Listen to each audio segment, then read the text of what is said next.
Welcome to Beyond Death, where we examine near-death experiences from people who say they have died, visited the other side, and came back. Before we get into the NDE, I want to give a quick thank you to the channel's newest supporters, Deborah and Candyman. Thank you both so much.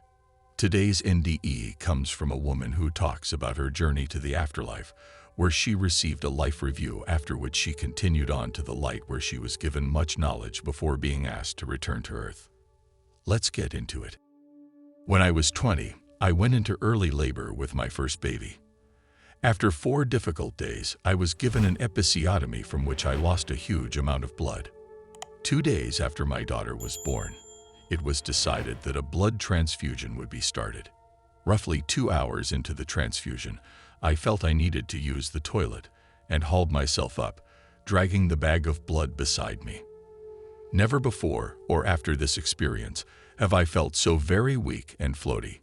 It was a great effort to move. I shuffled myself back from the toilet to the ward and slowly and carefully lay myself down. The ward was empty except for one other new mother who lay opposite me. I smiled at her and realized I was shivering. I have always felt the cold, so at the time, assumed I just needed to warm up. I tried to lay still for a moment and quickly realized my whole body was shaking. The woman opposite me asked me if I was okay. I tried to tell her yes, and that I was just cold, but my teeth had begun to chatter and my jaw felt too stiff to control. Instead, I nodded, still not at all understanding at all why I was tremoring. I reached for my buzzer to ask a midwife for an extra blanket. As soon as she saw me, she pressed a button behind me, and within a few seconds I was surrounded. The transfusion was immediately stopped. I saw the woman opposite me staring at me. I was acutely aware of how scared she looked and the curtain being drawn around her. I wanted to ask what was happening, but I could not soften my jaw to speak, and almost immediately an oxygen mask was placed on my face. I remember fighting for breath. I remember how hard my chest was thumping. My thoughts seemed scattered, my eyes somewhat frantic, and when I noticed my fingernails turning blue, I very calmly, internally thought to myself, "Oh, I'm dying." It was very matter of fact with a hint of oops. I tried to keep myself calm internally. I was talking to myself in my mind, thinking of my family, trying to gain strength from thinking of them. I remember feeling frustrated, annoyed that they weren't there with me, that I couldn't tell them goodbye. I tried to keep my eyes open but suddenly felt so very tired. My eyes were so heavy, so I let them rest and then I was up. I briefly hovered over my newborn baby, hoped she'd remember me. Then I was traveling. It felt like I was shooting through a tunnel, but I couldn't see any sides to it. It was dark, but illuminated. I was not alone. I could sense a presence with me. I was tumbling forward/upward at an unfathomable speed. It felt like wind, all throughout me, inside of me. I likened it at that age to being on a roller coaster, that rushing feeling. It was wonderful. I felt so light, so free. Simultaneously, I experienced this fully and watched myself experience this with clear vision from a little distance. I can still see myself tumbling if I concentrate on the memory. This traveling went on for some time until I became aware that I was in a new place, like a room without walls, without a ceiling, without a floor. I had 360-degree vision and could see all around me. Again, there was darkness, but I did not feel afraid. Again, I felt a presence, and also felt complete trust in this company. A movie, for want of a better word, began to play. It was black and white and huge, as if I were staring at a giant screen that filled the whole of every which way I turned. The movie was my life from birth to death, every minute of it, every event I had ever experienced. I watched it and I relived it. It was at this point I realized time did no longer appear to me as it had in my body. It was as if I were projected into a moment or dragged through time, backwards before forwards, to re-feel. I witnessed at this point the sexual abuse I had experienced and suppressed as a young child, as well as out-of-body experiences I had at this time and at night when I was lying in my bed. I could see myself flying out of body, and I remembered.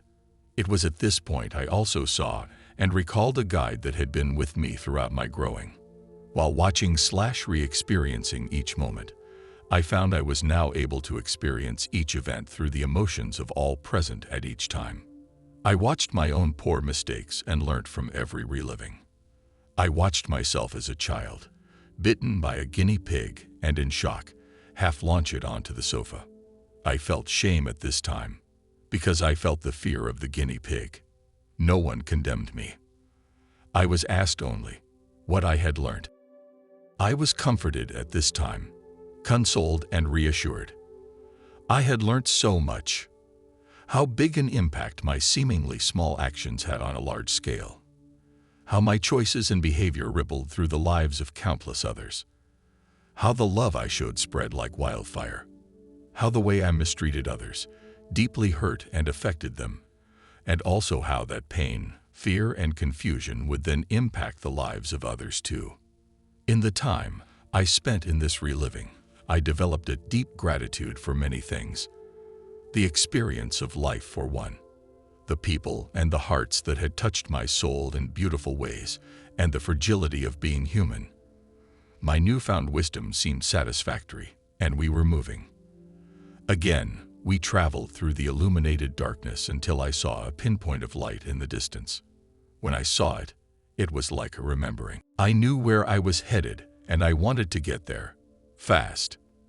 I can't recall if I was moving myself towards it, or if I was being drawn to it somehow, but it was a need/desire within me. We moved faster and faster toward this beam of light. It grew in size in my vision, in intensity. I felt like I was flying. We burst into it, and it was indescribable. It was every incredible feeling that I will never be able to describe. It was immediate peace. Absolute, whole peace all throughout me. There was no pain, there was no fear, there was no shame. I felt completely accepted, totally whole and loved. Loved beyond comprehension, loved in my entirety, loved with a love I have not felt here, loved with the purest love there can be. I felt I was home.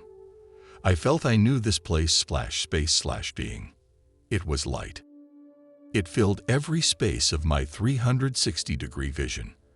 It had no form that I can recall, which for a long time left me with other questions, but it was beautiful and not blinding in the slightest. It was as if I merged with the light. It absorbed me, I absorbed it. We became one, completely. In these moments, I learned much about our existence as humans, about our planet, and what we as a species need to do to resolve its problems, the healing that our planet and us as people need. I was communicating with the light, as well as experiencing being within it and one with it. A conversation began, using telepathy, I assume, and I was asked if I would like to return. The absolute truth of my soul is that I felt completely insulted at this suggestion. I was horrified at the thought and felt myself loud within me respond, "No." There was a pause and I felt a little confused, wondering why this was being asked of me. Again the same question repeated within me, "Do you wish to go back?" Again I said, "No." There was another pause and then I was shown the baby I had just birthed, lying in the crib beside my body. I was shown much from time to come, various outcomes that depended solely on whether or not I returned to my body. There would be countless lives that would be touched with this love if I returned, and many that would not know it if I did not. I remember taking what can only be described as a deep soul sigh, a knowing sigh and understanding. Immediately after seeing this and holding the vision of my newborn daughter in my sight, her possible future, if I stayed, I said yes. I asked for a moment more and I was granted it. I soaked all the love I could into my entire being. It felt glorious. I felt pure and light and whole and loved and loved and loved. In this moment I understood everything. creation, purpose, love, physics, numbers, existence. I was completely at one with all of existence. And then I was shooting backwards, and it was cold and dark, and I was grieving the light before I even hit my body. It was another 2 days before I could hold my baby. I spent 48 hours lying naked as the day I was born, in and out of consciousness. I couldn't speak. I just lay there and cried quietly. I hurt everywhere. I felt trapped, restricted, lonely.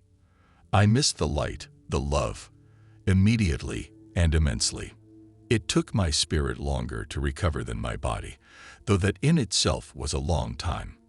I was very depressed for many years and often dealt with suicidal thoughts because the desire to be home was so great. I was confused for the longest time. I was afraid. I found being in a body painful, restricting, and limiting. I am still greatly uncomfortable with it. However, I have learned to love and be grateful for my life and breath. I was at my father's bedside when he passed on, 7 years after my NDE, when many pieces seemed to fit into place in my mind. I started meditating at this time and rapidly forced myself to recover. From the sexual abuse, the loss of my greatest friend, my father, and excruciating loss of light, I remembered my purpose at this time. I started an online community called Bruised But Not Broken, and over the following 6 years built a community of over 700,000 individuals that had experienced sexual abuse, trauma, addiction, loss. Together, we work to heal our wounds and strive to be the best version of ourselves we can be. Since this time, I have also published 2 books, one relevant to my sexual abuse and healing, the other relevant to my near-death experience and time spent with the light and my higher self. A sparrow stirs its wings and conversations with my higher self. My NDE was without doubt the most incredible and transformative experience of my life. I have never forgotten a single moment of it and doubt I ever will. It took me time, but I allowed it to transform me in the most beautiful of ways, and I try every day to live and love the way I was loved in those very sacred moments. Note from Beyond Death: I have included links to this original NDE post, as well as links to the author's 2 books mentioned in this near-death experience, for those that wish to learn more. Let me know in the comments below what you think about this one. Until next time, stay blessed.